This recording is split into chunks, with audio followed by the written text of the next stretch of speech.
আসসালামু আলাইকুম প্রিয় দর্শক, অন্য মঞ্চের আলাপচারিতায় আপনাদের সকলকে আমন্ত্রণ জানাচ্ছি। প্রিয় বন্ধুরা, প্রীতি, সালাম এবং শুভেচ্ছা নেবেন। আজকে যে খবরটি পেলাম যে গতকাল রাত্রে তিন বাহিনীর প্রধান, সেনা প্রধান জেনারেল ওয়াকারুজ্জামান, নৌবাহিনীর প্রধান অ্যাডমিরাল মোহাম্মদ নাজমুল হাসান এবং বিমান বাহিনীর প্রধান air chief marshal Hasan Mahmud কালকে তিনজন বঙ্গভবনের রাষ্ট্রপতি শাহাবুদ্দিন চুপ্পুর সাথে দেখা করেছেন।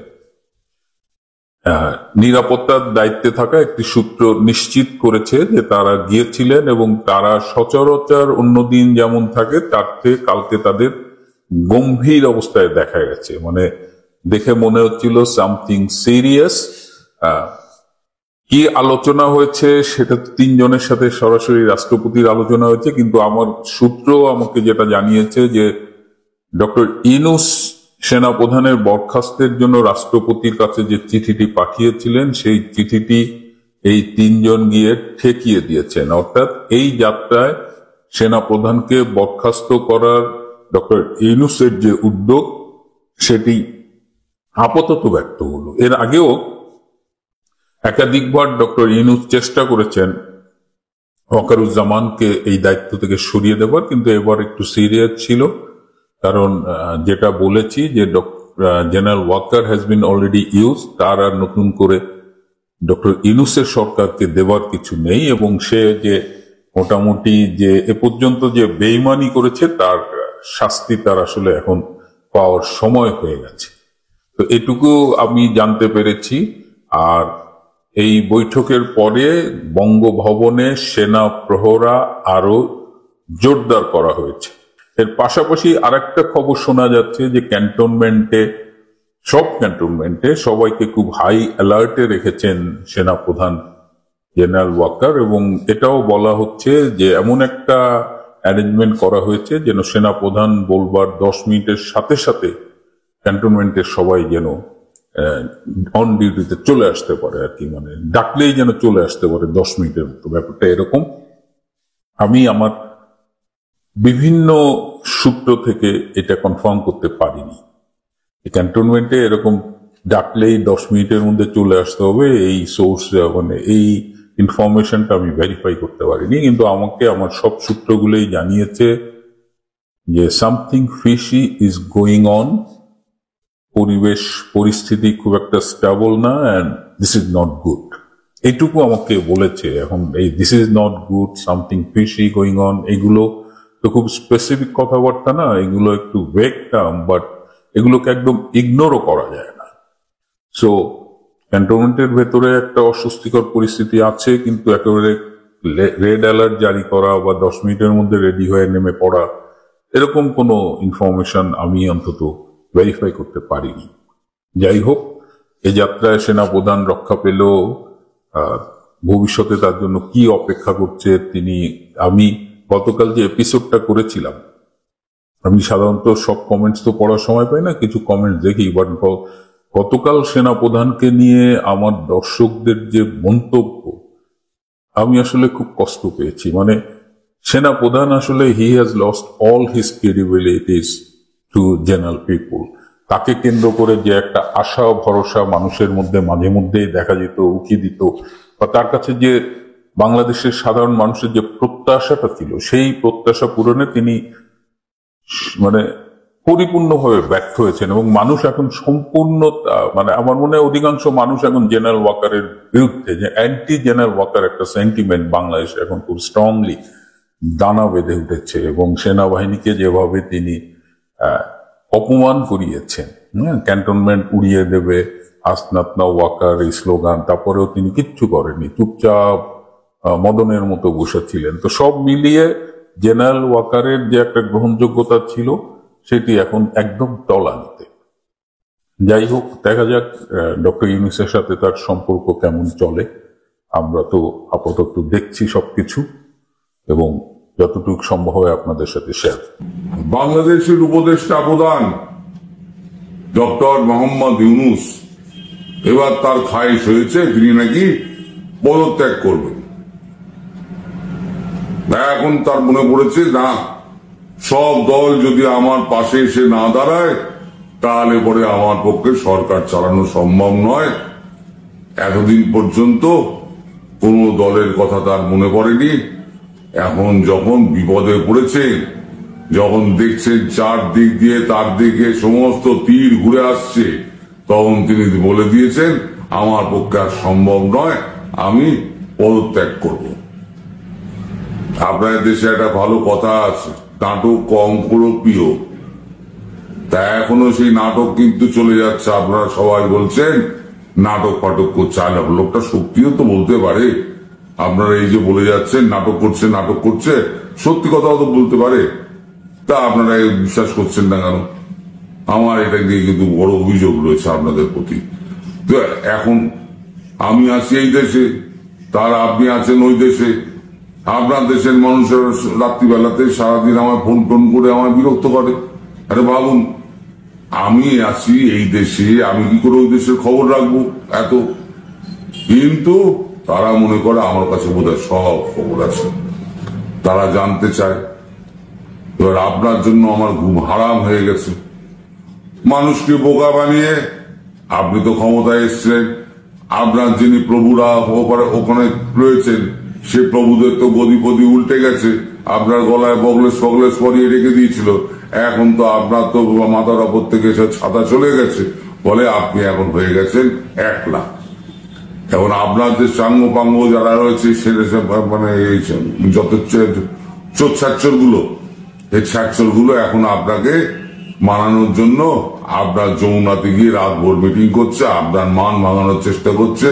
মান ভাঙানো না, আপনার ভয় ভাঙানোর চেষ্টা করছে। আসলে তো আপনি তো ভয়ে আপনার শিরদাঁড়া দিয়ে একদম রক্ত স্রোত বইছে, হিমেল সাপের মতো রক্ত। তার উপর আবার কি গতকালকে আবার নরেন্দ্র মোদী বলেছেন না যে এখন আমার দেহে রক্ত বয় না, গরম সিঁদুর বয়। বাবুর কি কথা! এখন এই নরেন্দ্র মোদী যদি আপনাকে না ছাড়েন তাহলে পরে আপনার কি অবস্থা হবে? আর শেখ হাসিনাতে এক হাত ধোয়ার জন্য হাত উঠিয়ে বসে আছেন তিনি, তাহলে আপনার কি অবস্থা হবে আপনি আবার চিন্তা করুন। এই সমস্ত চিন্তা যে আপনি করছেন না তা আমি বলছি না, সেটাও আপনি করছেন। আপনি যে দেশের জন্য কিছু করেননি, শুধু আখের গুছিয়েছেন আপনার নিজের জন্য, আপনার আগামী 14 প্রজন্ম যাতে বসে খায় তার জন্য আখের জায়গা গোছানো সবই আপনি গুছিয়ে নিয়েছেন।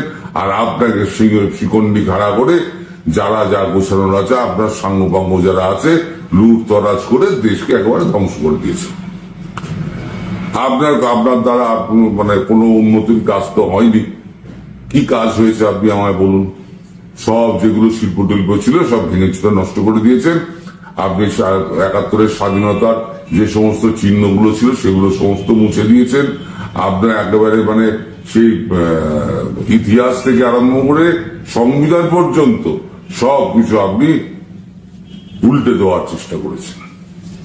একটা দেশকে 12টা বাজানোর জন্য যা যা করার দরকার আপনি আপনার প্রভুদের আজ্ঞায় আপনি দেশটার জন্য তাই করে দিয়েছেন। দেশটাকে বিক্রি করার জন্য সব করে দিয়েছেন। আপনার যা গোছানোর তো আপনি গুছিয়ে নিয়েছেন। এখন আপনার বোধোদয় হয়েছে যে সব দেশের যদি সঙ্গে না থাকে তাহলে পরে আপনার পক্ষে সরকার চালানো সম্ভব হচ্ছে না। এখন আপনার প্রতি সাধারণ মানুষের যে ক্ষোভ সেটা তো প্রকাশ্যে আসছে। আপনি যমুনার ভেতরে থাকলে কি হবে? সরকারি পয়সার লেজ্জ পেয়েও সবই তো হচ্ছে। এবার সাধারণ মানুষের ক্ষোভ ভাবুন, মানে সে তারা এখন আমাকে লিখে জানাচ্ছে। এখন সবার নাম তো বলা যাবে না, তাহলে আপনার তো ওখানে তো দেশের অবস্থা তো ভালো নয়। এখনো তো আপনার সাঙ্গপাঙ্গরও ক্ষমতা রয়েছে। ক্ষমতা যেদিন থাকবে না সেদিন তাদের জামা কাপড় থাকবে না, সেটা আমিও এখনো বলি। আপনার মতো অবস্থা হবে। তাই এই যে একজন আমায় লিখে পাঠিয়েছেন, যে লিখে কি পাঠিয়েছেন আপনি শুনুন, আপনার জন্য কাজে লাগে। ইউনূসের পদত্যাগ নাটকে বিভ্রান্ত হবেন না। সকল দুর্নীতি, অপশাসন ও অপরাধ ধামাচাপা দিতেই ইউনূস ও তার সমন্বয়কদের এই নাটক। শিক্ষকদের গণহারে অপদস্থ করা হলো, তিনি পদত্যাগের কথা ভাবলেন না। মক ভায়োলেন্স করে বিচারালয়গুলো দখল করা হলো, তিনি পদত্যাগের কথাও চিন্তা করলেন না। শিল্প কারখানা বন্ধ হয়ে গেল, পদত্যাগের প্রশ্নই আসে না। মুক্তিযুদ্ধের স্মৃতিচিহ্নগুলো ধ্বংস করা হলো, পদত্যাগের চিহ্ন দেখলাম না। আইন শৃঙ্খলার চরম অবনতি হলো, পদত্যাগ নিয়ে নড়াচড়া হলো না। জাতীয় সঙ্গীতকে অবমাননা করা হলো, উনি পদত্যাগ করবেন কেন?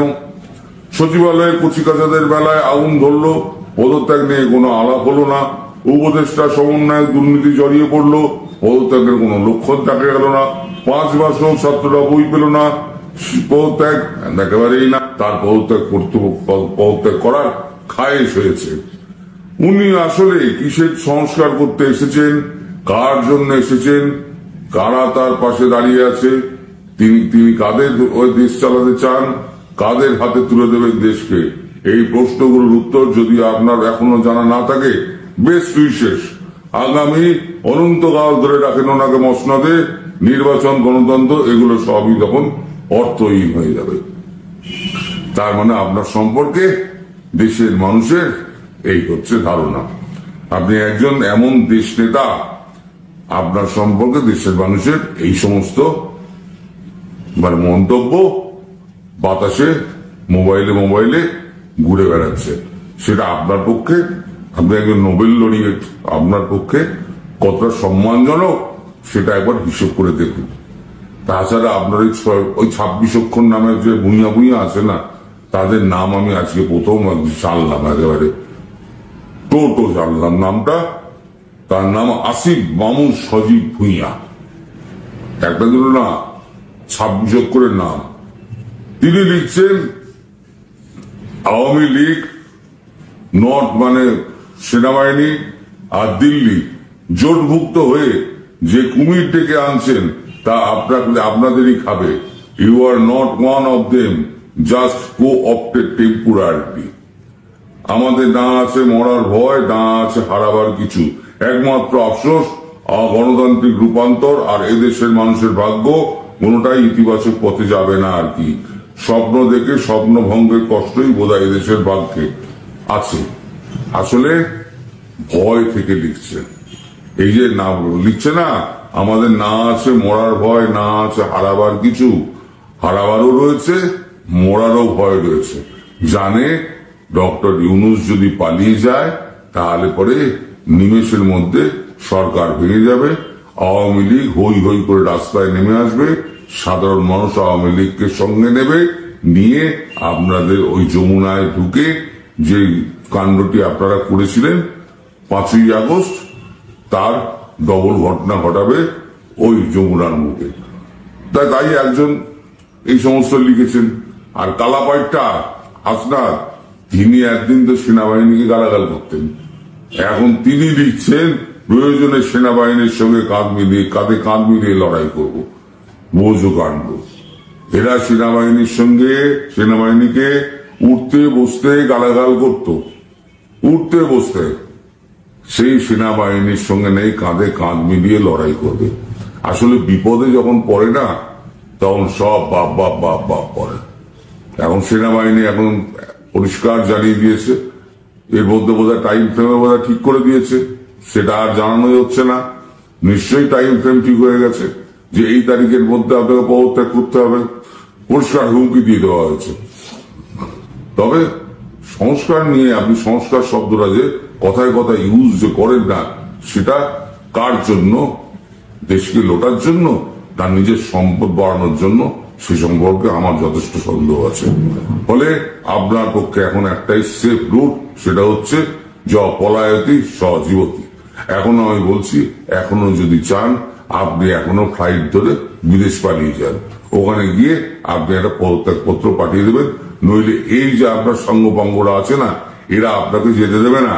এরা যেতে দেবে না এই কারণে, এরা ভাবছে যে আপনি যদি চলে যান সঙ্গে সঙ্গে সরকার পতন হয়ে যাবে। পদত্যাগ করলে, সরকার পতন হয়ে গেলে সঙ্গে সঙ্গে মব জাস্টিস এদের উপরে শুরু হয়ে যাবে, আর সেখানে নেতৃত্ব দেবে আওয়ামী লীগ।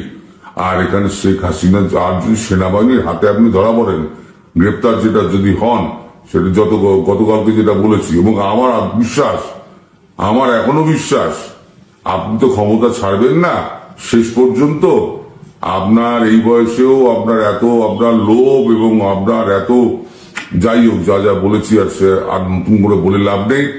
তো আপনি সহসা ক্ষমতা ছাড়বেন না, আপনাকে শেষ পর্যন্ত অ্যারেস্ট করা হবে এবং আপনাকে শেষে ওই ফাঁসি কাটে, যেখানে আপনি তক্তা বেড়েছিলেন না, সেই ফাঁসি কাটে আপনাকে আবার ঝুলতে হবে।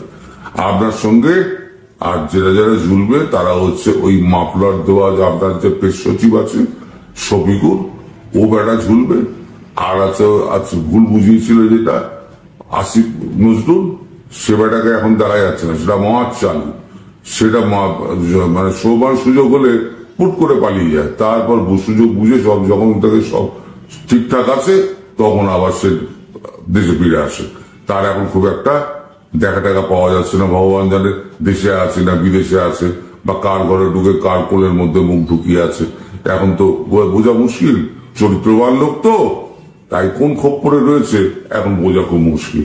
ধরেন আপনার কাছে আমার একটাই অনুরোধ, আপনার বয়স হয়েছে 83 না 84 বছর বয়স হয়েছে, আপনি যদি এখনো পাবলিকের হাত থেকে পেঁদানি খেতে না চান, তাহলে পরে আপনি পালিয়ে যান, চুপি চুপি একটা ফ্লাইট ধরেন আর পালিয়ে যান। যদি অজিত দোভাল এবং নরেন্দ্র মোদী যদি আপনাকে পালানোর রাস্তা এখনো করে দেয়, আমি জানি না সে রাস্তা অজিত দোভাল করে রেখেছে কিনা, বন্ধ করে রেখেছে কিনা, পালাবার চেষ্টা করতে গেলে তখন ধরা পড়ে যাবেন যে আপনি কোন ফাঁদে পড়েছেন।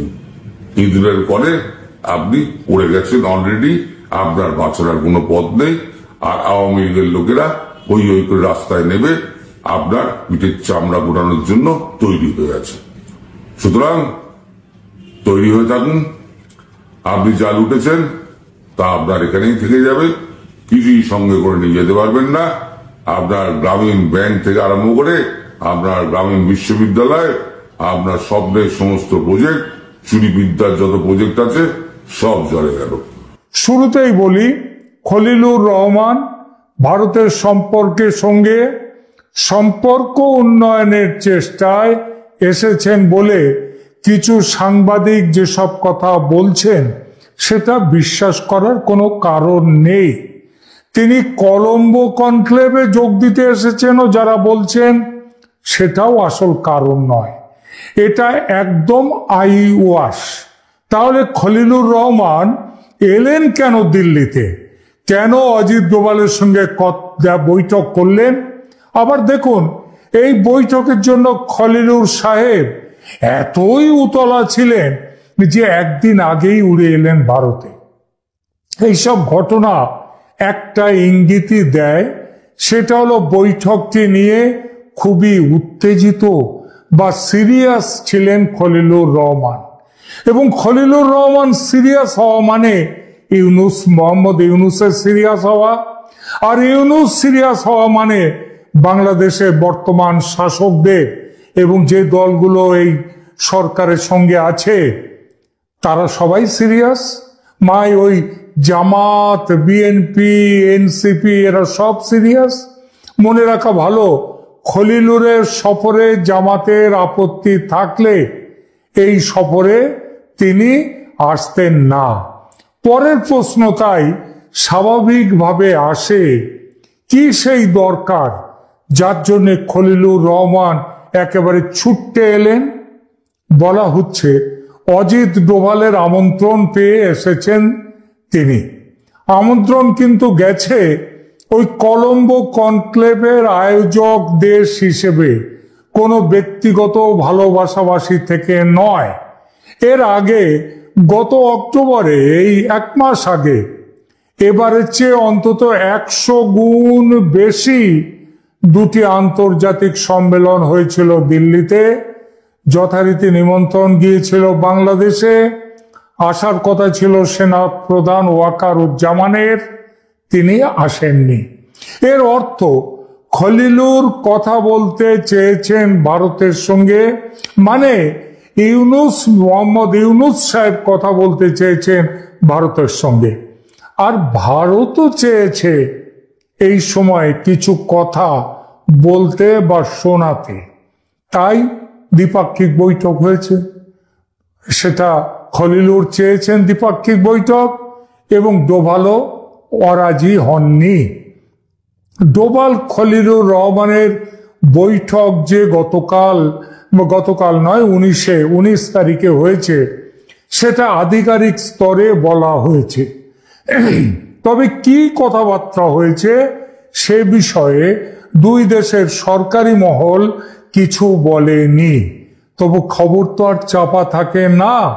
বিশেষ করে এই বৈঠকে দুই দেশের পক্ষেই বেশ কিছু অফিসারও হাজির ছিলেন এবং যাকে বলে একেবারে মুখিয়ে ছিলেন খবরের খোঁজে থাকা সাংবাদিকদের দল। তাদেরই বিভিন্ন সূত্র থেকে পাওয়া বেসরকারিভাবে যে খবর পেয়েছি, দু কথায় বলি সে কথা। বার্তালাপের পশ্চাৎপটে ছিল ভারতের পক্ষ থেকে মুখ্যত তিনটি বিষয়। এক, পাকিস্তানের সঙ্গে বাংলাদেশের অতিরিক্ত প্রেম কিভাবে ভারতের মাথা ব্যথার কারণ হয়ে উঠেছে সে ব্যাপারটি বাংলাদেশকে ভালো মতো বুঝিয়ে দেয়া।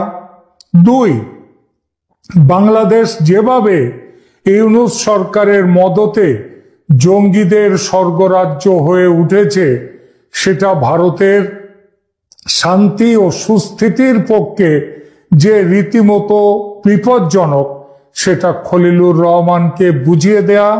এবং তিন, বিশেষভাবে দিল্লি বিস্ফোরণ কাণ্ডে বাংলাদেশের প্রত্যক্ষ যোগের পরিণামে ভারত কি করতে চায় বা কি করার প্ল্যান নিচ্ছে সেটা বাংলাদেশকে বুঝিয়ে দেয়া, যাতে ঠিক পথে ফিরে আসে বাংলাদেশ।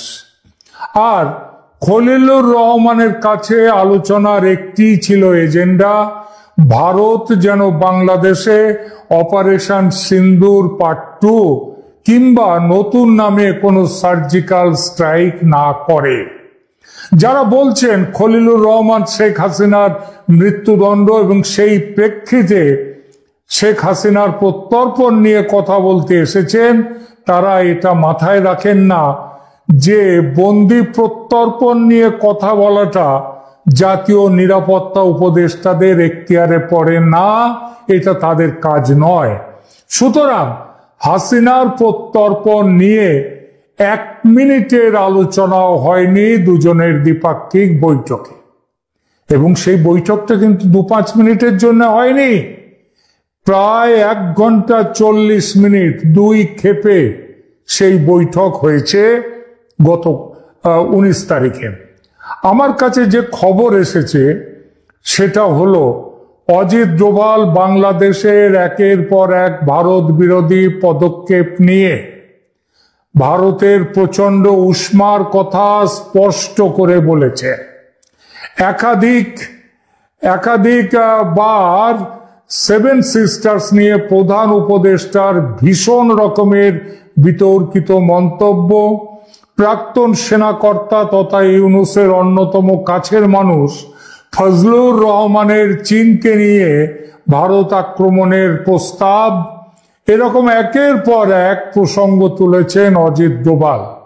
সর্বশেষ ভারতের 7 সিস্টার্স এবং পশ্চিমবঙ্গ সহ বিস্তীর্ণ এলাকাকে বাংলাদেশের মানচিত্রে অন্তর্ভুক্ত করা এবং সেই মানচিত্র সম্বলিত বইটি পাকিস্তানি জেনারেল সাইর শামসাদ মির্জাকে কেন দিয়েছেন মোহাম্মদ ইউনূস, কোন কথা কোন ছবি মাথায় রেখে এই প্রশ্নটি করেন অজিত ডোভাল। খলিলুর রহমান এই বিষয়টিতে সরকারের সম্পৃক্ততা এড়িয়ে গিয়ে ওটা শিল্পীদের শিল্পকর্ম বলে বিষয়টি হালকা করার চেষ্টা করেন। অজিত ডোভাল তখন বলেন, ভারতের শিল্পীরা যদি বাংলাদেশের রংপুর ও চট্টগ্রামকে বাংলাদেশ থেকে বিচ্ছিন্ন করে ভারতের মানচিত্রে জুড়ে দেন এবং সেই মানচিত্র সম্বলিত বইটি প্রধানমন্ত্রী মোদী যদি আমেরিকা বা রাশিয়ার প্রেসিডেন্টের হাতে তুলে দেন, তাহলে আপনাদের কেমন লাগবে? ভালো লাগবে কি? লাগবে না। পাকিস্তানের ISI এর মদতে ও বাংলাদেশের সরকারের প্রশ্রয়ে বাড়ন্ত হওয়া জঙ্গিরা খোয়াব দেখছে ভারত দখল করে গজওয়াতুল হিন্দ প্রতিষ্ঠা করবে, তারা গ্রেটার ইসলামিক বাংলাদেশ তৈরি করবে। আইএসআই এর কর্তারা ঘন ঘন বাংলাদেশ সফর করছে। হাফিজ সাইদের জঙ্গি সংগঠনের নেতারা রংপুর যাচ্ছে, লালমনিরহাট ঠাকুরগাঁওয়ে জঙ্গিরা প্রশিক্ষণ নিচ্ছে, আর ভারত সবকিছু গভীরভাবে দেখছে। তবে দেখার পালা শেষ করে এবার যে কাজে নামার প্ল্যানে পালায় ভারত এসছে, সেটাও ভারতের পক্ষ থেকে অজিত ডোভাল বলে দিয়েছেন। প্রতিরক্ষা মন্ত্রী রাজনাথ সিং একেবারে স্পষ্ট ভাষায় কয়েকদিন আগে বলেছেন ভারত যুদ্ধ চায় না বাংলাদেশের সঙ্গে, কিন্তু বাংলাদেশের মাটি থেকে ভারত বিরোধী